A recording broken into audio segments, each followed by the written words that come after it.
तो चलिए न्यूज विश्लेषण आरंभ करते हैं। केंद्र सरकार यानी मोदी सरकार ने राजीव गांधी फाउंडेशन यानी आरजीएफ के फॉरेन कंट्रीब्यूशन रेगुलेशन एक्ट यानी एफसीआरए लाइसेंस को रद्द कर दिया है।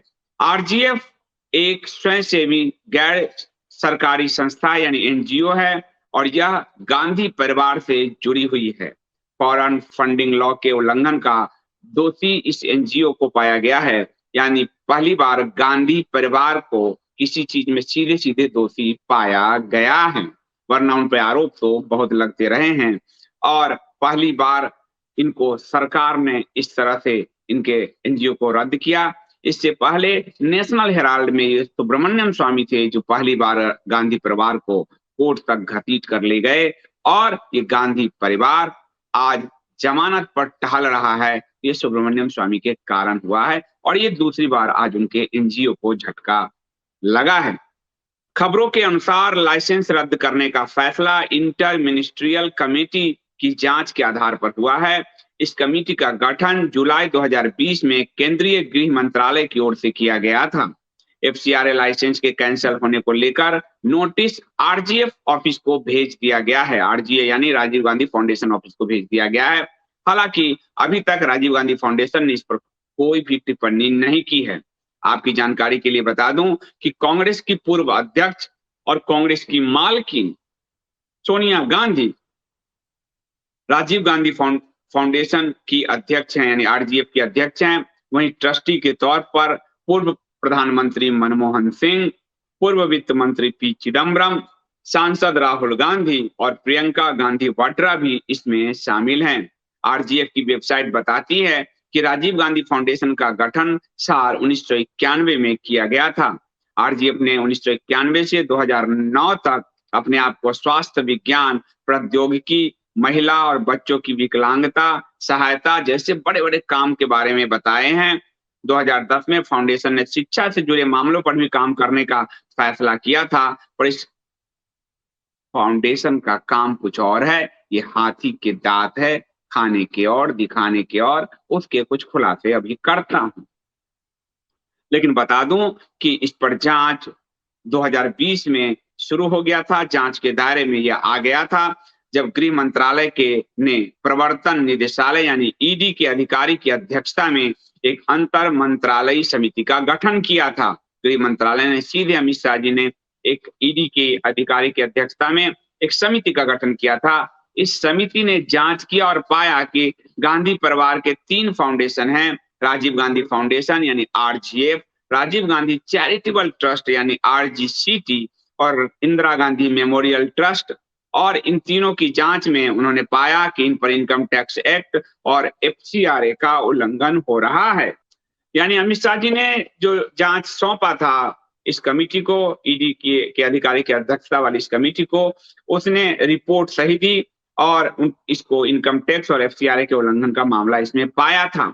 ये हंगामा तब हुआ और ये जांच क्यों दिया गया? ये जांच दिया गया एक कट्टरपंथी जाकिर नाइक ने जो है राजीव गांधी फाउंडेशन को 50 लाख का डोनेशन दिया था। जाकिर नाइक भारत में धर्मांतरण से जुड़ा हुआ है और हिंदुओं को मुस्लिम बनाने का धंधा करता है। अभी वो फरार है, मलेशिया में शायद छिपा हुआ है। इसके अलावा चीन के साथ जब हमारा विवाद चल रहा था, चीन ने भी राजीव गांधी फाउंडेशन को फंड किया था और इस फंड पर बड़ा बवाल मचा था। भाजपा ने बवाल मचाया था। यानी चीन भी, यानी इस्लामिक जिहादी और कम्युनिस्ट चीन दोनों राजीव गांधी फाउंडेशन को फंड कर रहे थे। पहले चीन वाली जानकारी आपको दे दूं। भाजपा ने इस पर सवाल खड़े किए थे कि चीन से राजीव गांधी फाउंडेशन फंड ले रहा है और इस तब ले रहा है जब चीन के साथ भारत की तनातनी चल रही थी। राष्ट्रीय अध्यक्ष भाजपा के जेपी नड्डा ने ये आरोप लगाया था कि चीन जैसे देश से राजीव गांधी फाउंडेशन ने फंड लिया है, दान लिया है।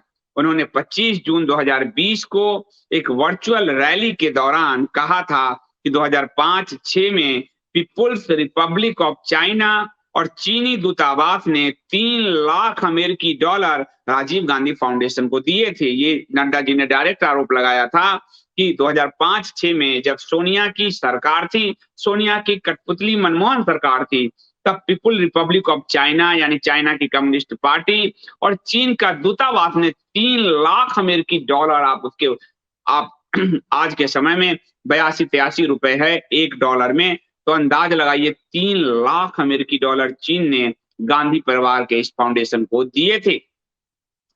जेपी नड्डा ने कांग्रेस और चीन की कम्युनिस्ट पार्टी ऑफ चाइना के बीच करीबी संबंध का आरोप लगाया था और एक दस्तावेज भी आया था। इस दस्तावेज में जो वहां की पीपुल्स जो चीन की कम्युनिस्ट पार्टी है उसके साथ समझौते करते हुए फोटोग्राफ्स आए थे। राहुल गांधी थी, सोनिया गांधी थी और इन्होंने 2008 का ये दस्तावेज सामने आया था, फोटोग्राफ सामने आया था कि कम्युनिस्ट पार्टी ऑफ चाइना के साथ कांग्रेस पार्टी ने गुपचुप समझौते किए थे और सूचना आदान प्रदान के समझौते किए थे।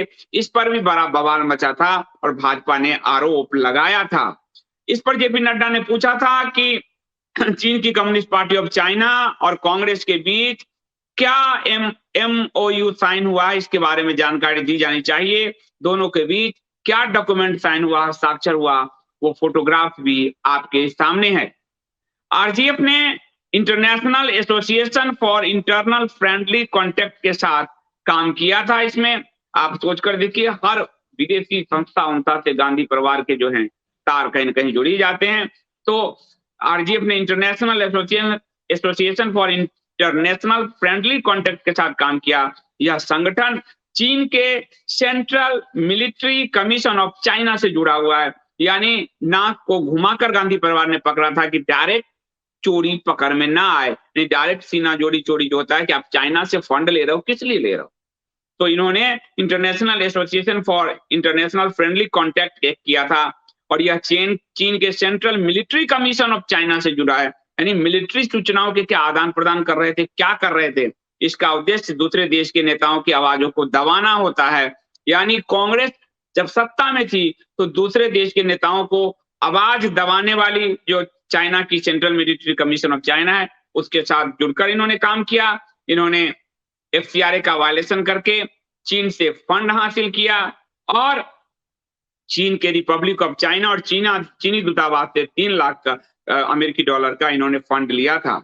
इसके अलावा जो सबसे बड़ा बवाल था वो था इस्लामिक रिसर्च फाउंडेशन यानी IRF, जो जाकिर नायक है। जाकिर नायक से भी 2011 में, यानी तब भी सोनिया की कठपुतली मनमोहनी सरकार थी, 50 लाख रुपए का डोनेशन लिया था, फंड लिया था और जाकिर नायक सोनिया की इस मनमोहनी सरकार के दौरान जबरदस्त धर्मांतरण को बढ़ावा दे रहा था और उस समय वो खुलकर बैटिंग करता था। इस समय मोदी सरकार आने के बाद वो डर कर भागा हुआ है। ये खबर आई थी 2016 में, सितंबर 2016 में, कि जाकिर नायक के फाउंडेशन ने गांधी परिवार वाले जो है राजीव गांधी फाउंडेशन को 50 लाख रुपए फंड किए थे, दान दिए थे और जाकिर नायक पर भड़काऊ भाषण देकर मुस्लिम युवाओं को आतंकी गतिविधियों में शामिल होने का भी आरोप है।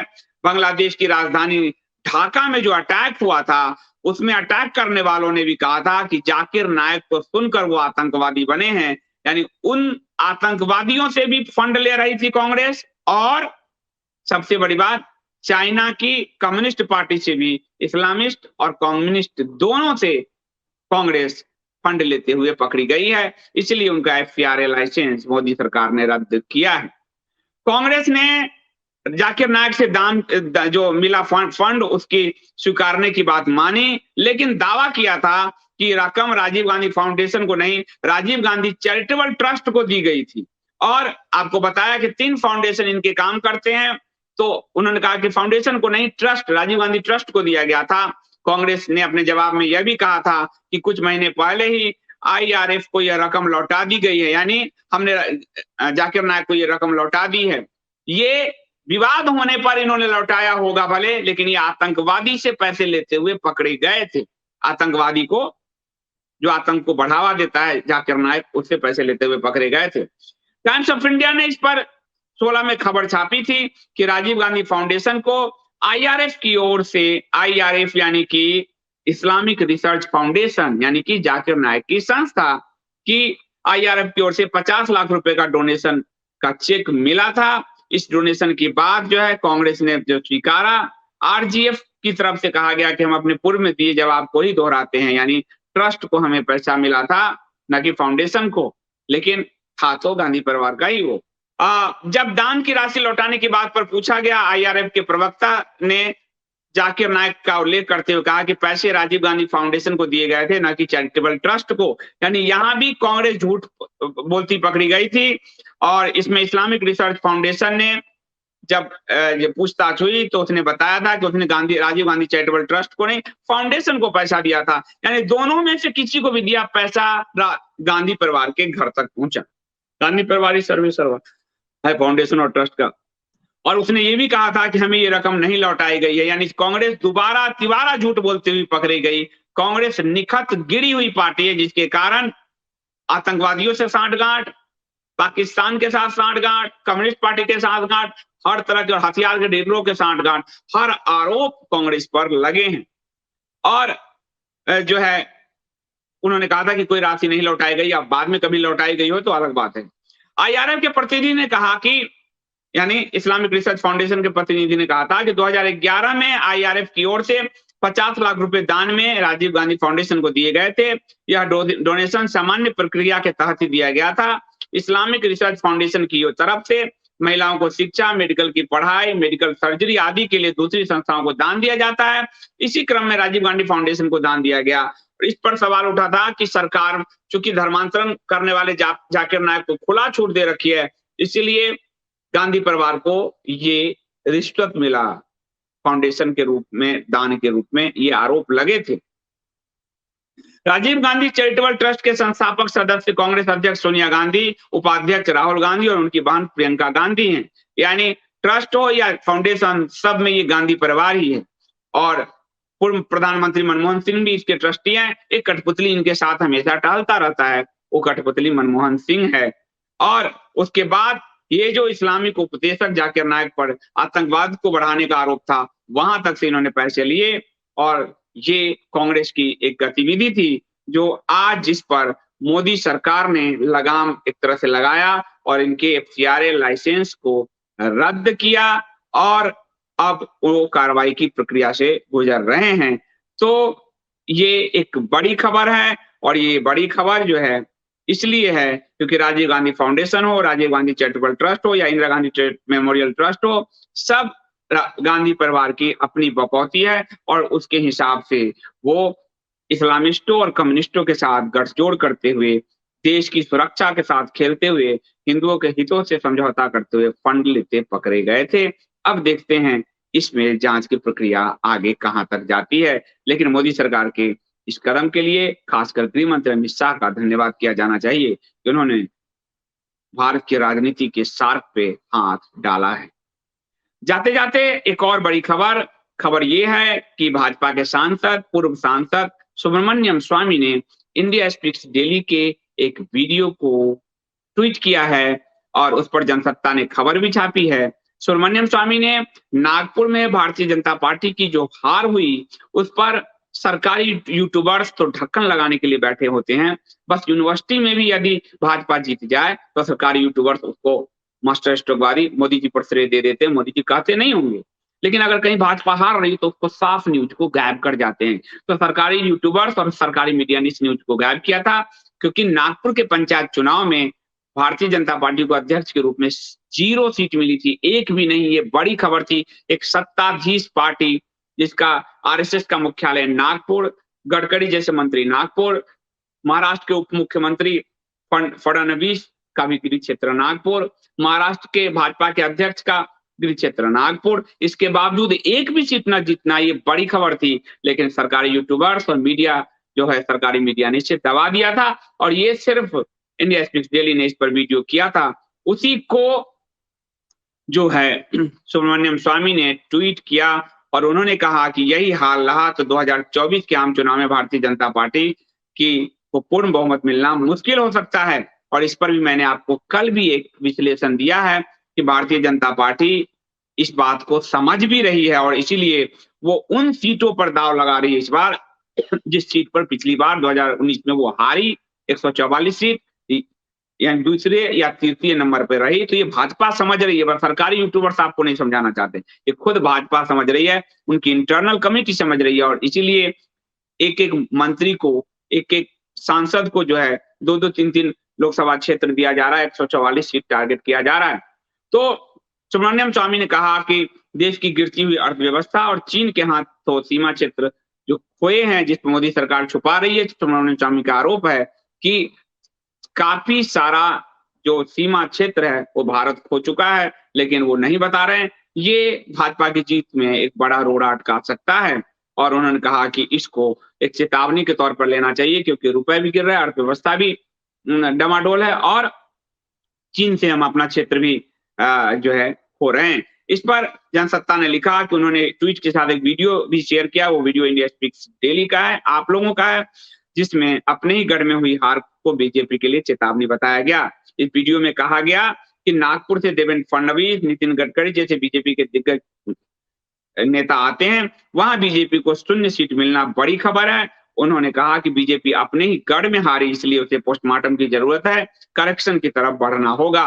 बता दूं कि नागपुर जिला भाजपा की महाराष्ट्र इकाई के अध्यक्ष चंद्रशेखर बावनकुले भी नागपुर से ही आते हैं, और महाराष्ट्र के उप मुख्यमंत्री देवेंद्र फडणवीस और केंद्रीय मंत्री नितिन गडकरी का गृह क्षेत्र भी नागपुर ही है, और नागपुर आरएसएस का मुख्यालय है। यहाँ पंचायत समिति के अध्यक्ष और उपाध्यक्ष के पद पर हुए चुनाव में बीजेपी को करारी हार मिली थी। पंचायत समिति की ज्यादातर सीट कांग्रेस ने कब्जा किया, वहीं पंचायत समिति के अध्यक्ष का एक भी पद, सिंगल पद भी बीजेपी नहीं जीत सकी। उसे अब उपाध्यक्ष के रूप में सिर्फ 3 सीटें ही मिली उसके खाते में। कांग्रेस ने अध्यक्ष के 13 में से 9 और उपाध्यक्ष के 13 में से 8 पदों पर जीत हासिल की। वहीं राष्ट्रवादी कांग्रेस पार्टी यानी शरद पवार की ने अध्यक्ष के 3 पद जीत लिए, और शिवसेना ने अध्यक्ष के 1 पद जीता, लेकिन भाजपा नहीं जीत सकी। यही खबर इंडिया स्पीक्स डेली अकेला यूट्यूब चैनल था जिस पर इसने ये खबर किया, और उसी को सुब्रमण्यम स्वामी ने ट्वीट करते हुए ये भाजपा को कहा है, चेतावनी दी है कि आप कोर्स करेक्शन की तरफ बढ़िए। जो भी भाजपा का हित चाहता है वो कोर्स करेक्शन की बात ही कहेगा। हिंदू के हितों को जो समझौता आप कर रहे हो, फिर से हिंदू हितों पे लौटिए। लेकिन सरकारी यूट्यूबर्स मास्टर स्ट्रोकवादी कोर्स करेक्शन नहीं कहेंगे, क्योंकि उनको तारीफ में व्यूज और करेंसी मिलती है, यानी व्यूज के रूप में करेंसी मिलती है। इसलिए वो अपने पाठक दर्शकों के साथ छल करते हैं, खबर को दबाते हैं, पर खबर कभी नहीं दबती। आज के लिए इतना ही। रात्रि अगर मुझे अवसर मिला तो आज रात्रि 11 बजे मैं आपसे आज जो छोटी दीपावली है उसकी आपको ढेर सारी शुभकामनाएं, और आज नरक चतुर्दशी है उसकी भी शुभकामनाएं। जो नरक चौदस की कथा मैंने आपको कालिका पुराण से नवरात्रि में सुनाई थी, मैं आज आपको, अगर मुझे सब अवसर मिला तो रात्रि 11 बजे फिर मैं आपको आज की कथा का आध्यात्मिक पक्ष समझाऊंगा। मुझे दीजिए आप सब अनुमति। आप सबका धन्यवाद। मिलता हूं रात 11 बजे अथवा कल दोपहर 3 बजे। आप सबको छोटी दीपावली की पुनः एक बार ढेर सारी शुभकामनाएं।